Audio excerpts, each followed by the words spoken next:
Modèle 3Y domine les classements des ventes de VE d'occasion en 2023 aux États-Unis. Précisons quand même.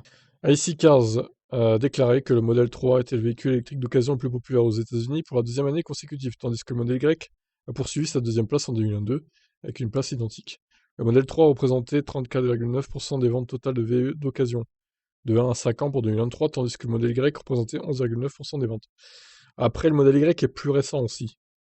Donc forcément, logique que la modèle 3 ait l'avantage. La troisième place, c'était pour la Chevrolet Bolt, qui n'est pas vraiment une surprise. La Bolt est déjà l'un des véhicules électriques les plus abordables du marché lorsqu'elle a été achetée neuve, mais une fois d'occasion, elle est extrêmement abordable et séduit de nombreux consommateurs qu'elles estiment que les avantages d'un véhicule électrique peuvent être ressentis sans un prix d'achat initial élevé.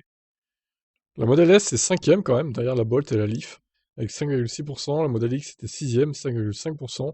Les véhicules représentaient respectivement 9,8% et 16,7% des ventes au total en 2022. L'analyste exécutif d'IC Cars a déclaré la plupart des VE de premier plan montrent leur âge, seul le modèle Y étant relativement nouveau sur le marché. Dans cette course, aux véhicules électriques plus anciens, les vieillissantes Bolt et Leaf ont devancé les vieillissantes Model S et X. En même temps, elles sont chères, elles sont plus chères, les Model S et X aussi, hein. Sans mise à jour majeure des véhicules les plus chers de Tesla, leur popularité continuera probablement à baisser. Malheureusement, il semble que les voitures à essence restent l'option privilégiée pour de nombreux consommateurs, pour être honnête. Il y en a encore beaucoup sur le marché. Chaque État américain et chaque grande ville ont été recensés avec les voitures les plus populaires, et un véhicule électrique n'a réussi à percer sur aucune des deux listes. En Californie, dans son ensemble, et à Los Angeles et San Francisco, la Honda Civic était le véhicule d'occasion le plus populaire.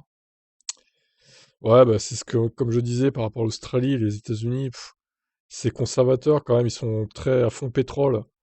Non, ils produisent eux-mêmes du pétrole, donc forcément c'est moins cher là-bas. Donc ça va être dur à bouger tout ça encore, hein. Mais bon, ça progresse quand même sur l'occasion, donc c'est plutôt positif. Ciao.